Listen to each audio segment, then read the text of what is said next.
Takže budeme pokračovať tam, kde sme skončili. Ideme postupne cez dejiny Spojených štátov. Hovorili sme o 1619, čo bolo na začiatku tých kolónií. Ako to pokračovalo k 1798, potom cez dejiny americkej revolúcie, napísanie ústavy a toto všetko. Potom sme sa pozreli na rozvíjajúci sa rozdelenie, zvlášť cez 1820. a 30. roky, kedy tieto protiotrocké spoločnosti sa utvorili. A to viedlo k takej schizme v protestantizme v 1844.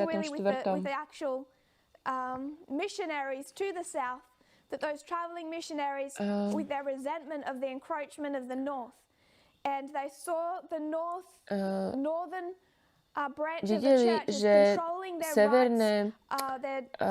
také severné zložky alebo severná vetva tých cirkví ovládala práva tých cirkví na juhu a povedali, že sever vlastne keby znasilňuje ich slobodu náboženskú. Pozerali sme sa na to, čo bbylo ohľadne Texasu. To bol tiež problém v roku 1844 a 48. V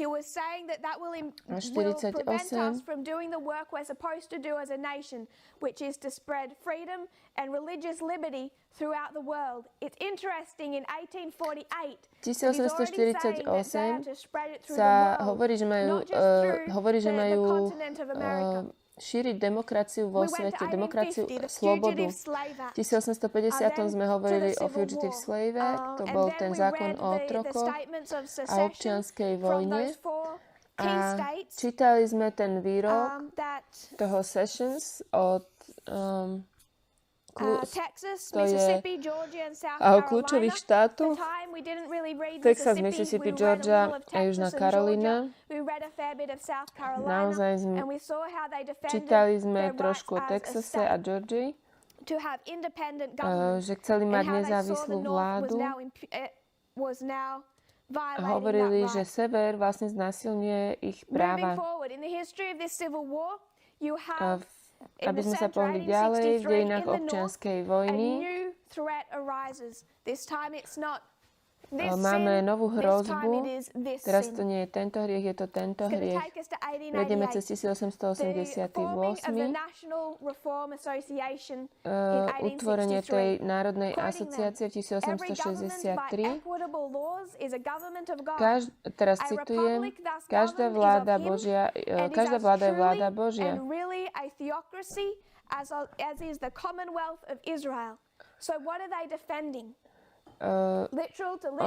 A tak, ako bola teokracia v Izraeli, tak má byť vlastne aj v novej krásnej zemi. Oni robia interpretáciu od doslovného k doslovnému. Toto rozdieluje protestantizmus. Jedna strana hovorí, že potrebujú teokraciu a to nás zoberie k 1888. Trošku preskočím, lebo čas sa nám naplňa. Toto je dokument od Johna Hopkinsa ohľadne židovských Američanov, ich dejín. Bolo to zverejnené alebo vydané v júni 2003. A téma je americké židovské dejiny a hovoria o nedeľných zákonoch na východnej strane od 1882 až 1903. Takže oni tu vlastne pokryjú 15-ročné dejiny, ktoré my poznáme. To sú dejiny nedeľného zákona. Vtedy ten veľký spor, ktorý tam bol. Tento dokument ukazuje skúsenosť Židov na tej juhovýchodnej strane Ameriky. Budem to parafrazovať. Tam sa píše, že v decembri, 3. decembra 1882, to je 6 rokov pre 1888, New York Times píše, že toto bude niečo, čo sa bude dlho pamätať.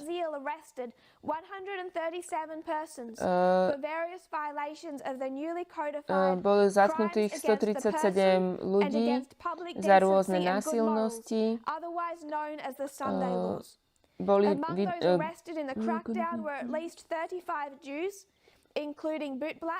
newspaper vendors, barbers, cigar vendors, rag pickers, fruit vendors, truck, zase butcher, priložili coal cart preložené, drivers. lebo to som While the nestihla. police arrested cigar vendors, they allowed saloon keepers to sell cigars and liquor, with customers entering the saloon through side or family doors, while the police continued their tradition of ignoring this infringement of the law. So they're quite... Thank you, Brother Esteban's already found it. That's wonderful. So you can kind of paraphrase through with me. I've only started at the top. Ja som začala iba na vrchu. That's the very first paragraph. They're going back to 1882. These Sunday laws Vracajú were sa already persecuting people right 1882. back then. Tie nedeľné zákony už It ľudí says, vlastne so many of the prenasledovali cases were vtedy. dismissed by the magistrates sitting in the police courts open that day. And the New York Times predicted New York that the Times day's predpovedal, activities že and tie the ich denné resulting aktivity unnatural quiet in the city streets would not vlastne be repeated. prídu During that k week, tichu during the week that followed, v tých mestách, v these Jews tých obtained uliciach. injunctions from a judge on the grounds that they were covered by an exemption, which provided that the observance of another Teraz day of the zase week as číta, holy takže time potom could be a defense against prosecution. to So the Jews preložíme. are saying that there is this exemption that can be provided Oni to hovoria, us že môžu if we mať observe výnimku. another day of the week. These temporary orders enjoined the police from making arrests of those protected by the injunctions Tí, čo majú until a hearing výnimky, scheduled for December tak tí budú 21st, ochraňovaní 1882. políciou. Thus, the following Sunday was relatively Ďalšia quiet. nedeľa bola The dosť injunctions tichá. were in effect, announced by signs in the windows. Ľudia The weather mali was bad and the tie police had výnimky decided nalepené to na allow oknách. barbering and other activities related to personal grooming as well as baggage and newspaper delivery and the operations of telegraph offices. The New York Times New York reported, Times so hovoril, long as Jews observe one day of rest and close up their place of business, the police are not likely to molest že them. Židom bolo dovolené vlastne mať svoj deň odpočinku v sobotu. So say the police. In order that there may be no deception in the matter of the police, Commissioner Matthews says they have been quietly taking a census of those Jews who closed up their business yesterday. Toto všetko sa pokúsime preložiť. They don't trust the Jews. Nedôverujú Židom, So the police are walking around, they're taking a Takže, census to see who's really taking a rest day on Saturday polícia as well. Are they vlastne actually chodí using a this sleduje, clause že kto correctly? naozaj dodržiava sobotu, že či In what oni would appear to be vlastne an effort to maximize publicity naozaj for the case, tú the svoju judge výnimku ako invited keby potrebujú. notables to the December 21st hearing. A number of these notables. The hearing turned out to be a disaster for the Jewish plaintiffs. The judge rejected all of their arguments, Potom tam whether boli nejaké také súdne constitutional, that vypočúvania. Jews had a right to choose their day of rest, and any Židia interference with mali that choice právo si diminished their vybrať First svoj deň Amendment right to freedom odpočinku. of religion. So that's the Jewish defense. The judge rejects it. Or those based on statutory interpretation. Here, the plaintiffs argued that observant Jews should be able to take advantage of the law's exemptions for works of necessity. The judge held that the exemption applied only to servile labor and not to trade. He also Mohli excluded mať from its na protection prácu, those engaged ale in nie manufacturing na, behind closed myslím, doors. že nie na According obchod. to the judge, allowing such activities would seriously interrupt the rights of others and was prohibited by law. I want us to note that to allow Na the to, Jews aby Židia exemption mali would be to výnimku, inhibit the rights of other people. tak by to vlastne vplyvalo na práva ostatných ľudí. A mali by oni privilégium, ktoré pohania by nemali. A to by bolo neústavné. Chcem, aby sme videli, ako je tu prekrútená tá náboženská sloboda. The Gentiles, an atheist who doesn't really belong to any religion, they're forced to worship on Sunday. Pohania a ateisti, ktorí nemajú žiadne náboženstvo, boli prinútení vlastne ctiť tú nedeľu a na to, aby Židia našli nejakú takú obchádzku toho, hovorili, že toto je znásilňovanie slobody druhých a dáva im to takú výhovorku alebo takú výnimku, ktorá nie je povolená pohanom. Keď sme hovorili, že nedeľné zákony boli dané v 1619, už vtedy to boli vlastne uzákonené zákony, kodifikované. Tento dokument vlastne vysvetľuje tie dejiny.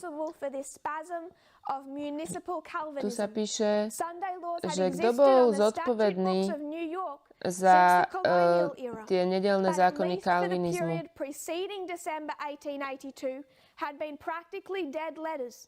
However, when the penal laws were codified in the 1870s, the Sunday laws were keď v 1870 rokoch boli kodifikované znova zákony, tak sa znovu ako keby objavil nedeľný zákon. Oni verili, že občianska vojna bola trestom od Boha, pretože nepretláčali protestantskú morálku. Čoskoro po 1780 rokoch, kedy začali dávať tieto zákony, and in this era of crusading Protestantism from the 1860 Civil War history through to the early 1880s, they became rediscovered and gained widespread publicity. Získali veľkú publicitu tieto nedeľné zákony.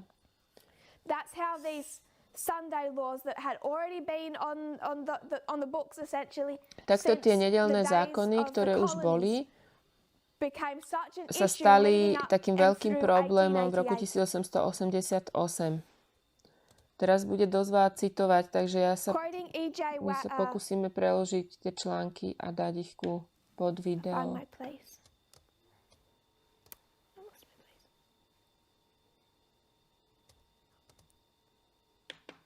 Takže ten sudca povedal, že povoliť vlastne výnimku tým Židom, to by ako keby narušilo práva ostatných. Toto bolo 23. februára. 1893 nás privádza ku ktorému roku? To nás privádza 1893, nás privádza k 2019.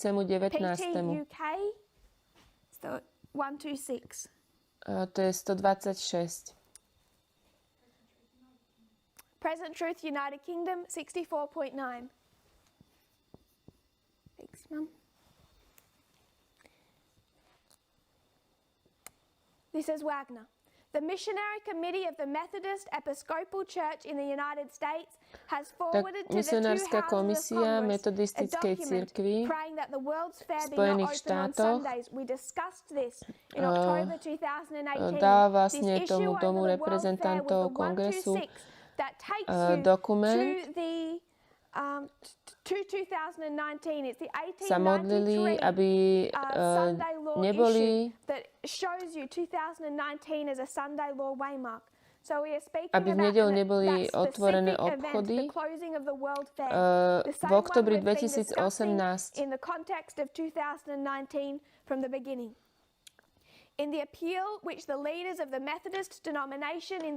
Vidíme, že toto 126 nás priviedlo vlastne k 2019. A to je presne o nedeľných zákonoch. 2019 je vlastne milník nedeľného zákona.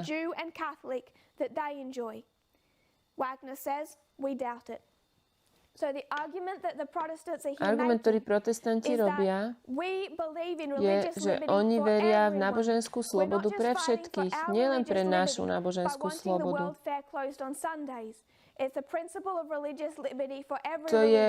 To je náboženská sloboda pre všetkých, aj Židov, aj katolíkov. A Wagner hovorí, toto nie je pravda, to je klamstvo. Chcem, aby sme si to všimli, lebo je to tá istá vec, čo sa robí dnes. Keď Donald Trump a republikáni hovoria, že my ochraňujeme náboženskú slobodu, oni hovoria náboženskú slobodu všetkých náboženstiev, tí, ktorí ho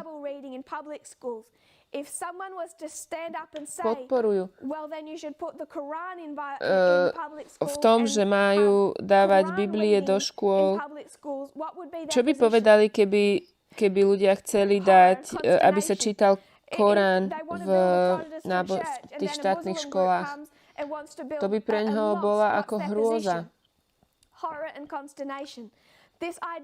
Táto myšlienka náboženskej slobody pre všetkých je klamstvo. A Wagner o tom hovorí. Potom tu máme ďalší citát, ktorý si myslím, že je dosť taký výrečný. Je to 29. máj.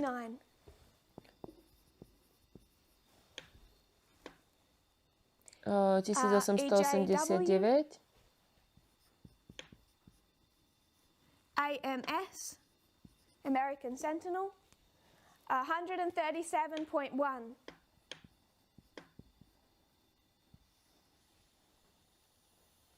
May 29, 1889, EJW, AMS, 137.1. There's a fellow there at the National Reform Convention of Pittsburgh who gives a speech. He's a Dr. Crafts. Entitled Liberty and the Sabbath. Dr. Crafts, ktorý hovorí Dr. Crafts is going to call for the enforcement of Sunday.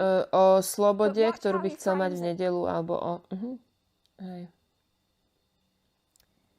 He says, Wagner says, that which makes Dr. Crafts Wagner hovorí, že to, čo to doktora tá jeho reč, toho Crafta, prečo by sme si mali všimnúť, in the beginning of his speech, he referred to the Sunday law petition, copies of which had been placed in the seats and which he read. It has been changed somewhat, so we will quote it as it now reads.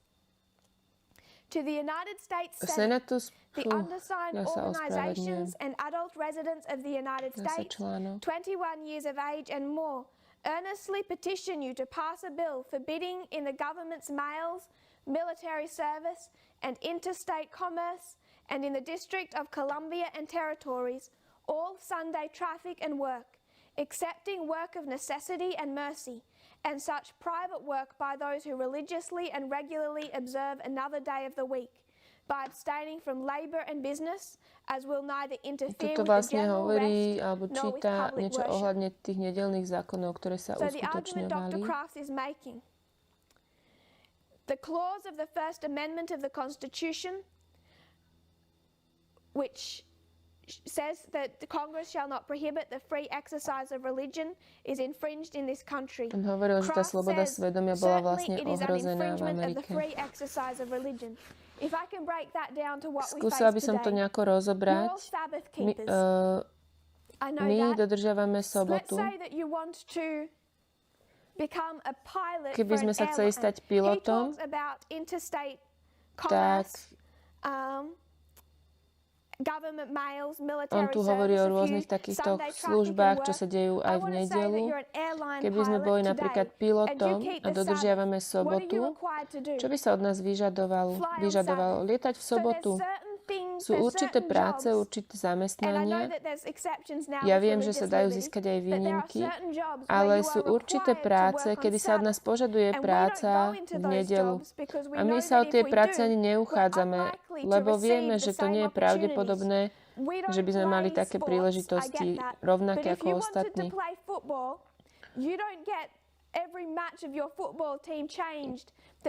Keby sme boli futbalisti, tak nebude celý tím vlastne meniť zápasy kvôli našej sobote. Sú určité veci a určité zamestnania, práce, aktivity, ktoré tí, čo dodržujú sobotu, nemôžu robiť, pretože to vyžaduje prácu v sobotu. Takže ideme do kongresu a povieme, tak všetci musia dodržiavať sobotu, pretože my chceme chodiť na šport a oni v sobotu mávajú zápasy. A to, že ja nemôžem, to obmedzuje moju náboženskú slobodu. Nie, to nemôžeme spraviť. Keby sme to spravili, tak by sme obmedzili slobodu niekoho iného. A o tom toto celé je. O tomto boli tie dejiny roku 1870., 80., 90., 90. rokoch. Ten argument, ktorý bol, je, že prvý dodatok, ktorý rozdeľuje cirkev a štát, je znásilňovaný, pretože tí, ktorí dodržiavajú nedeľu, nemôžu sa zúčastniť hoci ktorej práce, nemajú také isté príležitosti ako ostatní, pretože niektoré veci sa dejú v nedeľu.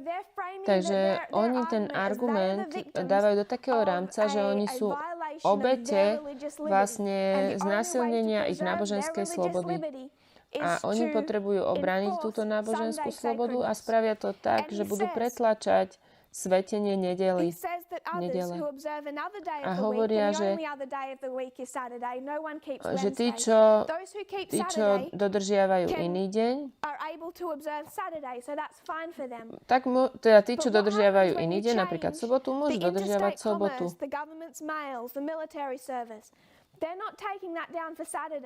Ale už to nevzťahujú na tieto práce, ktoré sa týkajú rôznych iných zamestnaní, ktoré by ľudia robili v sobotu.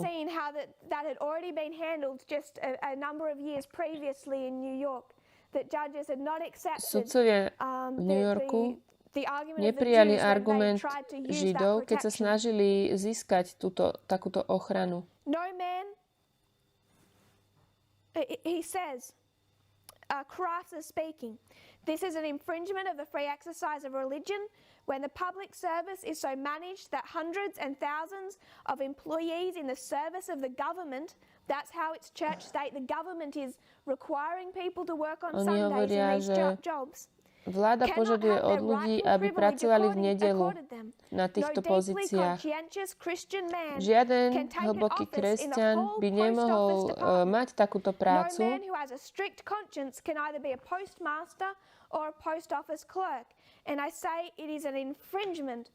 To je obmedzenie môjho náboženstva.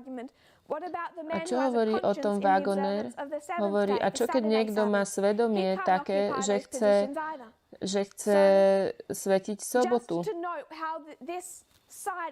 Ja len chcem, aby ste vedeli, do akého rámca táto strana dáva ten svoj argument. Keď hovoríme o tejto téme nedeľného zákona, tu sa hovorí, že to znasilňuje slobodu a náboženskú slobodu. Tých, ktorí dodržiavajú nedele. Ale toto je spájanie cirkvi a štátu. Pretože takí ľudia, ktorí pracujú pre vládu, napríklad vojaci, tak oni fungujú aj v nedeľu a to je proti tej náboženskej slobode. To je ten ich argument. To je všetko, čo som chcela povedať o týchto dejinách 1880. Chcem sa pohnúť ďalej do 1919 roku. Čo sa stalo medzi 1893 a 1919?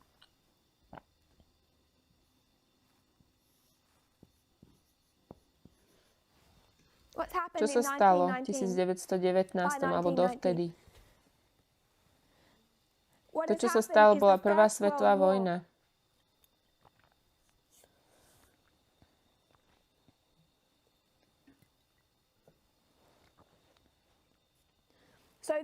To spôsobilo krízu v protestantských denomináciách. Pozerali sme sa cez niekoľko kríz, ktoré už boli v dejinách občianskej vojny, skrze tie dejiny nedeľných zákonov. Chcem sa pozrieť teraz na niekoľko rôznych zdrojov. Začnem s článkom od New York Times, ktorý sa nazýva Deň, kedy sa zrodil kresťanský fundamentalizmus. Hovoria o tomto roku 1919, to je z New York Times. Máj 2019. Hovorí sa o tom, čo sa tu stalo. Je to dosť dlhý článok. Ja budem citovať len kúsok. Bolo by dobré, keď niekto máte... Keď máte predplatné, bolo by dobré, aby ste nám poslali ten článok a môžeme ho poslať. Takže pozícia fundamentalistov ohľadne tých Spojených národov. Takže máme tu dejiny prvej svetovej vojny a to sú dejiny tohto tu. Je tu nacionalistický, unilaterálny kajzer Wilhelm. To prešlo do dejín diktátorstva a dejín prvej svetovej vojny. To nikto nečakal, že tá vojna bude trvať tak dlho. Tá vojna trvala 3,5 roka dlhšie, ako všetci očakávali. Po prvej svetovej vojne tie kľúčové národy sa rozhodli, my už nikdy nechceme ísť cez prvú svetovú vojnu. A rozhodli sa utvoriť takú Ligu národov. To je taký predchodca Spojených národov. Keby som to mohla nakresliť, takže je tu Liga národov a to, z čoho to bude pozostávať, je, že budeme mať túto ligu tak, ako by sme mali aj Spojené národy. Takže ja ich nakreslím jedno vedľa druhého.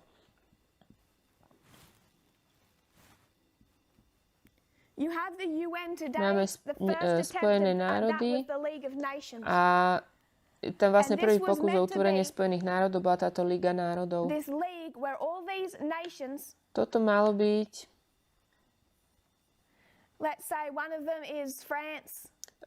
vlastne spojenie všetkých týchto rôznych národov, ako je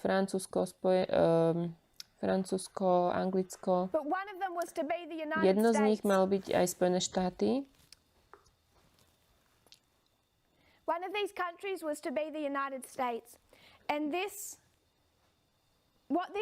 To, čo to spravilo s protestantizmom,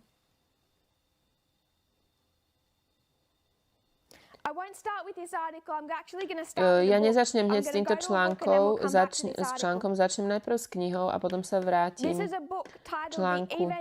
Táto kniha sa nazýva Evangelikáli a boj, ktorý utváral Ameriku.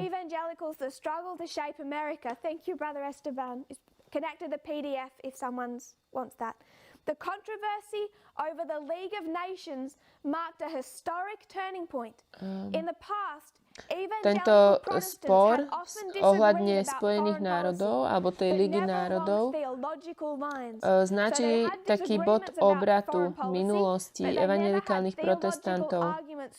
Oni často nesúhlasili, boli v nesúhlase ohľadne zahraničnej politiky.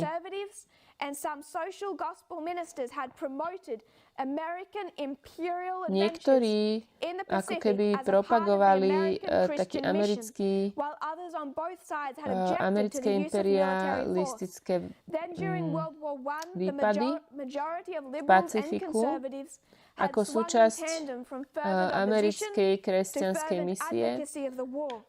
The issue of the League, however, pitted liberals against hardline conservatives. Celý tento problém vlastne rozdelil alebo urobil takú priepas medzi liberálcami a konzervatívcami. That is not a new ideological divide. It really reached a turning point in 1919. Bod obratu bol v 1919, kde vidíme it looks like in Ako modern to vyzerá history, v that moderných divide, and dejinách, trace it back to the forming of the League of Nations. Now that you have Protestantism keď sa on both utvorili sides tieto of this Spojené argument, národy, Protestants for globalists, sú tu protestanti na obidvoch stranách. Sú protestanti, ktorí chcú unilateralizmus a protestanti, pre ktorých je Trump hrdina, a potom sú protestanti, ktorí nazývajú Trumpa diktátorom. Tieto dve strany boli rozdelené už v 1919. Imperialism in the form of Donald Trump is what they're currently recognizing. Sú ľudia, ktorí zavrhujú protestanti, ktorí zavrhujú tento imperializmus vo forme Donalda Trumpa. Anti-German of them supported American participation in the League of Nations, the Interchurch World Movement, and the Interchurch World Movement. So they're supporting this liberal branch is supporting globalism. Liberalizmus a globalizmus. Tí, ktorí podporujú tú Ligu národov, nie len keď ide o štát, ale tiež aj o cirkvi.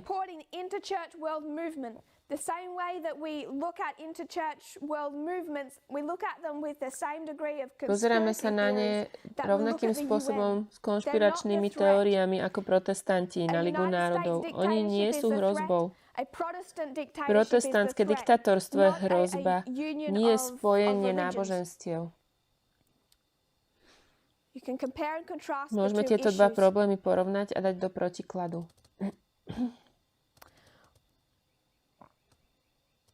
Do 1919. James Gray nazval tento tlak, aby vlastne sa spojili s tou Ligou národov, tretiu veľkou krízou v amerických dejinách.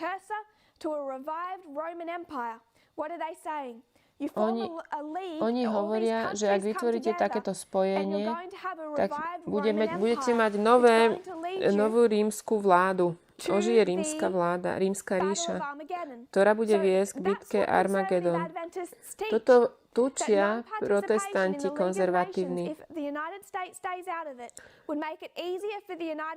Oni hovoria, že Spojené štáty musia zostať mimo Ligy národov, lebo keď sa Kristus vráti, aby mohli súdiť tých ostatných pohanov. Ak by Amerika sa pridala k tejto Lige národov, to bude národná samovražda.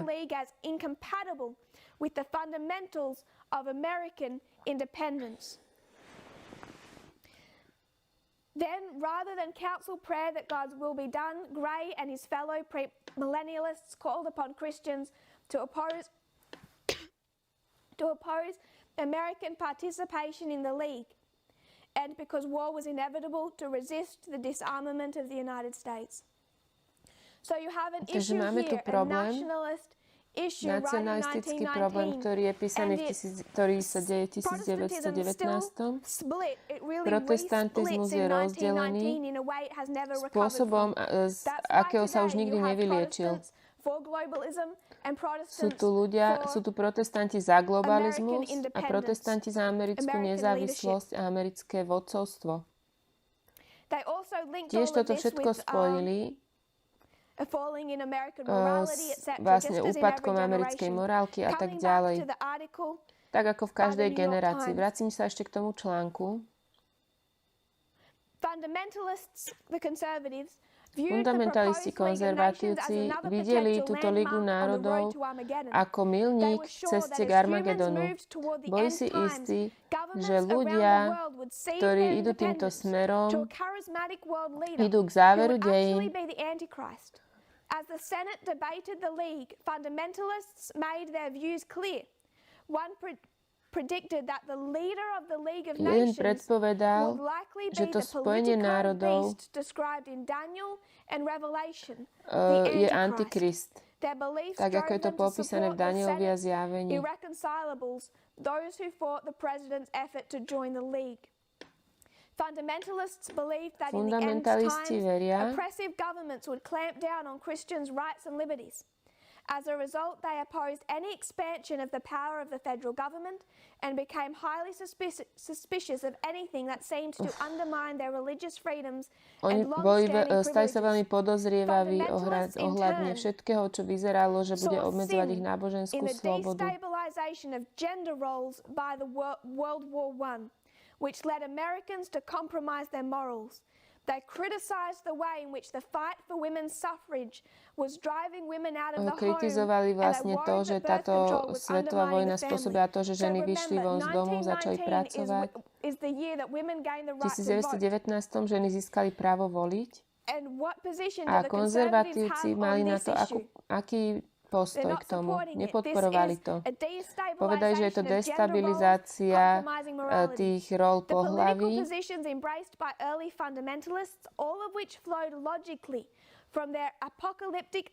Toto všetko vychádzalo z ich apokalyptického porozumenia biblických textov.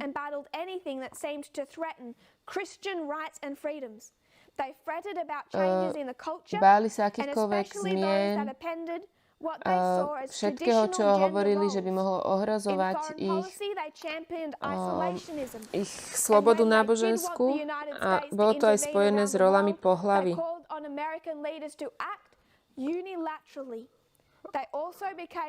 Oni hovorili, že Amerika musí jednať unilaterálne. Toto bolo ešte v dejinách pred holokaustom a druhou svetovou vojnou. Takže táto zložka, fundamentálna konzervatívna, vlastne už ako keby už prišlo k rozdeleniu v protestantizme ohľadne Ligy národov v roku 1919.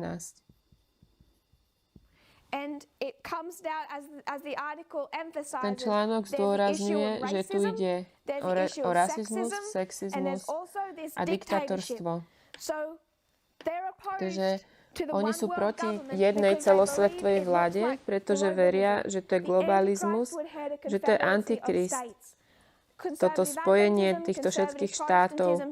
Konzervatívny adventizmus a konzervatívny protestantizmus idú v jednom kanáli. A to všetko je tiež spojené s rasizmom, sexizmom.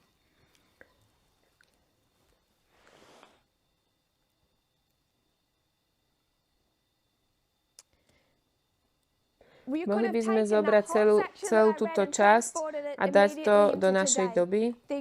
To sú presne tie isté argumenty, to isté rozdelenie v protestantizme.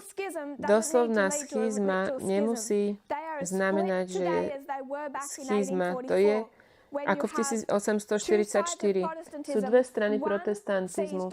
Jedni vidia Donalda Trumpa ako záchrancu, druhí vidia Donalda Trumpa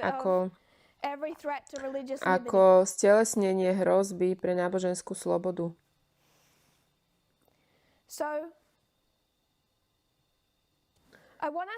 Chcem, aby sme porozmýšľali o tom 1919. Môžeme prísť k dejinám toho hnutia za občianske práva. Chcem, aby sme videli, že v tomto rozdelení je argument, že Amerika stratí svoju slobodu a stratí svoju nadvládu. Preto musí sa chovať unilaterálne. Keď chce napadnúť Irak, tak oni nebudú počúvať Spojené národy. Oni musia mať svoju nadvládu, svoju samovládu. V minulosti sme to učili. Tie argumenty boli vlastne za slobodu a náboženskú slobodu. Kto bol za slobodu? Tí, čo boli proti segregácii, alebo čo boli za segregáciu? Obe strany. Ale zvlášť protestantské konzervatívne zložky hovorili, že to, čo je vlastne, že tá protisegregácia alebo desegregácia je proti ich náboženskej slobode a tvrdí, že je to proti Biblii. Budeme mať teraz krátku prestávku, lebo treba spraviť treba to rozvieť kvôli prekladateľom. Budú z toho dve prezentácie. Takže sa v krátkosti pomodlíme. Bude to len pár minútová prestávka. Drahý nebeský Oče, ďakujeme Ti za Tvoje požehnania. Vidíme, ako odpadlý protestantizmus sa rozvíjal. Ellen Whiteová povedala, že ich pád nebol ešte úplný.